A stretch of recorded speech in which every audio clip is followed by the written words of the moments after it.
welcome to season 2 of Hoy and Tomorrow. Welcome. We're so excited to be shooting season 2. Thanks to all of you who followed us from the beginning of season 1. We finished our 10 episodes. That's right. And we're going to change things a little bit more for your best benefit and value. Yeah, we're going to keep these episodes a little bit shorter. We're going to be aiming for about 5 to 7 minutes. We really just want to get to the point, and we appreciate your time.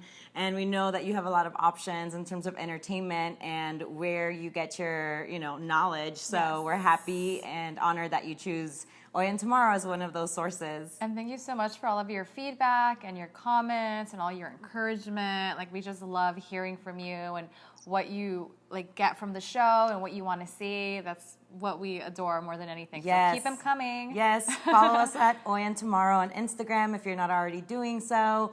Send us any DMs, questions, and we're happy to answer them for you guys. Yes. And today we're going to talk about a very important topic that we all should incorporate into our lives, and that is the idea of having boundaries.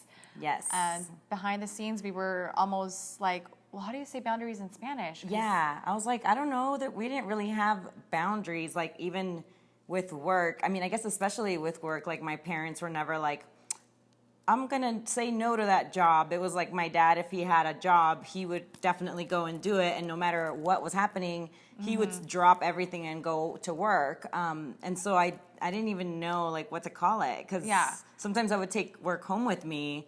And that boundary didn't exist, Yeah, and so we were like, well, why didn't we ever hear about boundaries? Let's see how you say it in Spanish. And we found words like límites and tope, divisorio. Yeah, but nothing that translated exactly to boundary. Yeah, it was fronteras was another one, and it's that's borders. It's not really exactly. Yes. Yeah. Boundaries is just, setting a limit on what's okay and what's not okay.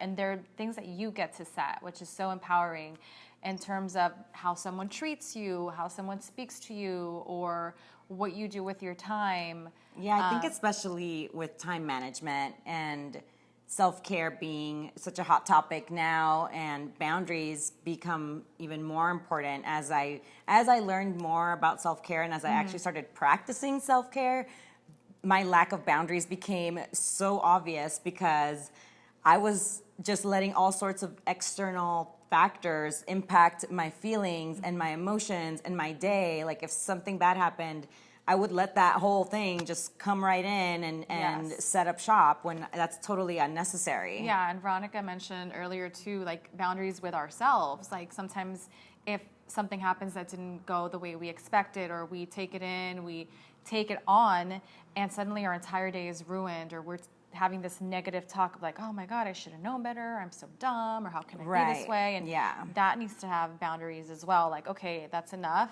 of me negatively speaking to myself, and this is where I'm going to set the boundary. Right, with that inner critic. Exactly. Boundaries with the inner critic are so critical. Just it's worth repeating. So have boundaries with your inner critic so that you're not berating yourself and you're not going into this negative rumination of that voice that's you're lazy, or I'm dumb, or I'm fat, or I should have not eaten that, or of course I ate that, I have no willpower. Of course I had a bite of a donut, I might as well eat this entire bucket of ice cream. Yeah, exactly. That's the opposite of having boundaries. Exactly. So this is why having boundaries is so important, because it's a slippery slope. If you don't have boundaries with yourself, with your inner critic, it's going to be really tough for you to have boundaries with how other people treat you, and not letting other people walk all over you or take advantage of you and your time, or people inviting you to events, right? It's holiday season, people are having a lot of gatherings, and sometimes I feel guilty saying no. Sometimes I don't want to decline an invitation, Yes, and that's where you can set another boundary and feel okay saying no, and knowing that your peace and your happiness and you're not being stressed matters, and it's part of your self-care, and not always feeling like you have to justify your no. You can just say, thank you so much for the invitation, I have another commitment, or thank you so much, not at this time, and that's it. You don't owe anyone an explanation if it's what you know is the absolute best for you. Right, exactly. And I think an easy way to stack a few of these things, let's say, especially during the holidays, you know that there's going to be a lot of stuff going on. Something that we've recently started doing is putting our self-care time on our calendar. So I have actual time on there that's like Veronica self-care, like do not disturb time. And so, you know, even if somebody invites you somewhere and you look at the calendar and it's your self-care time, like that counts. That's a super important appointment to keep. So definitely honor that and honor yourself and your energy, because you're going to feel so much better the next day, or that same day you're just going to be like, oh my God, look at me. Like I'm using boundaries and it's for self-care. You're going to be home like doing a mask or whatever you want to do for your self-care. And set your boundaries with your partner, your family. It's okay to say, hey, you know, I don't really appreciate being talked to like that, or whatever, you know are healthy boundaries. And I'm going to set a boundary to not eat so much pumpkin pie this holiday season. Me and sugar. I'm setting boundaries with sugar because that's definitely something that I'm working on decreasing my intake of, but it's so tempting, especially in the holiday season. Oh, yes. So I think having boundaries. Boundaries come in all shapes and sizes. Yes, and in every part of our lives. But, you know, once we learn to embrace them and we learn that it's part of our self-care and that we get to decide what our boundaries are, it's so empowering, and then life can just be that much better for you. Of course. Yes. And also, like, be gentle with yourself. Like, we as humans, we learn from polarity, and so sometimes we'll go too far with our boundaries.